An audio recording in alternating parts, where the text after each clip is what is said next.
సజ్జల వ్యాఖ్యలపై రాజకీయ దుమారం. నెల్లూరు జిల్లా వద్ద మీడియాతో మాట్లాడిన వైఎస్ఆర్ కాంగ్రెస్ పార్టీ ప్రధాన కార్యదర్శి సజ్జల రామకృష్ణారెడ్డి చేసిన వ్యాఖ్యలు ఇప్పుడు హాట్ టాపిక్ గా మారాయి.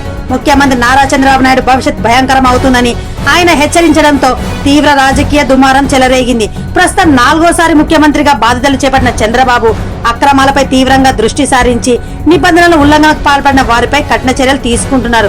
ఈ నేపథ్యంలో వైసీపీ నేతలు, మాజీ మంత్రులపై విచారణలు, అరెస్టులు జరుగుతున్నాయి. ఇక సజ్జల వ్యాఖ్యలపై రాజకీయ విమర్శలు వెల్లువెత్తుతున్నాయి. పలు వర్గాలు ఇవన్నీ బెదిరింపులు మాత్రమే అంటూ తిప్పికొడుతున్నాయి. అరిచే కుక్కలు కరవ అన్న సామెతను ఉపయోగిస్తూ రాజకీయ విశ్లేషకులు వ్యాఖ్యానిస్తున్నారు. సజ్జల భవిష్యత్తుపై కూడా ప్రశ్నలు తలెత్తుతున్నాయి. ఇప్పటికే ఆయన తన కుటుంబ సభ్యుల విషయాలను ప్రయత్నాలు చేసినట్లు సమాచారం. రాజకీయంగా వైసీపీ ఎదుర్కొంటున్న అనేక అవరోధాలపై ఆయనే ఒక ప్రధాన కారణమని విమర్శలు వినిపిస్తున్నాయి.